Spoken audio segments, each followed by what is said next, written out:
Mistwood, a name that whispered of forgotten things, veiled in perpetual fog. It was here Arin came, seeking solace in anonymity. His wife, Lily, was gone. A car accident, they said, a cruel twist of fate. Her laughter, once his haven, now echoed only in the hollow chambers of his heart. He bought a small cottage on the outskirts of the village. Its silence was deafening. Yet, it was a silence he craved, a stark contrast to the city's cacophony that amplified his grief. Days bled into weeks, weeks into months. He wandered the mist-choked lanes, a ghost haunting his own life. One day, he stumbled upon it, the Hollow Rest. The old inn stood at the edge of the village, shrouded in an almost palpable silence. Its windows, dark and vacant, stared back at him like the eyes of a forgotten specter. The paint peeled, revealing the building's age, its weariness. Something about its forlorn beauty drew him in. It spoke of stories untold, secrets buried deep within its aged timbers. Little did Arin know, he was about to unravel a mystery more profound, more terrifying than he could have ever imagined. The Hollow Rest smelled of damp wood and thyme. Dust motes danced in the slivers of light that pierced the gloom. Cobwebs draped the furniture like ghostly shrouds. Arin ran a hand along the dusty bar, his fingers tracing the outline of a long-forgotten name. He wandered deeper into the inn, each step echoing in the oppressive silence.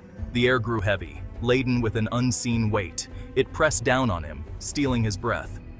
An uneasy feeling settled in the pit of his stomach. He found himself drawn to a small room at the back. It was colder here, the air thick with a sense of something unnatural. On the far wall, barely visible beneath years of grime, were strange carvings. They twisted and turned, forming grotesque figures, their eyes wide with a silent terror. Arin's pulse quickened. This place held a darkness, a history that whispered of things best left undisturbed. But he was drawn to it, compelled to uncover the truth hidden within these aging walls. It was as if Lily's voice, faint but insistent, urged him forward, whispering, "Uncover the truth, Arin. Uncover the truth." The carvings were crude, etched into the wood with a desperate fervor. They depicted scenes of horror, figures bound and gagged, eyes wide with terror, their mouths open in silent screams. One figure stood out, taller than the others, a grotesque mockery of a human form. It held a staff, and from its tip, tendrils of darkness seemed to reach out, grasping, pulling. Arin traced the lines of the carvings, his fingers catching on the rough edges. He felt a cold shiver run down his spine, as if an unseen hand had brushed against his grave. What had transpired within these walls? What dark events had unfolded to inspire such terror, such despair? He continued his exploration, his heart pounding in his chest. In a dusty corner, beneath a pile of rotting wood, he discovered a small leather-bound journal. Its pages were brittle with age, the ink faded and splotched.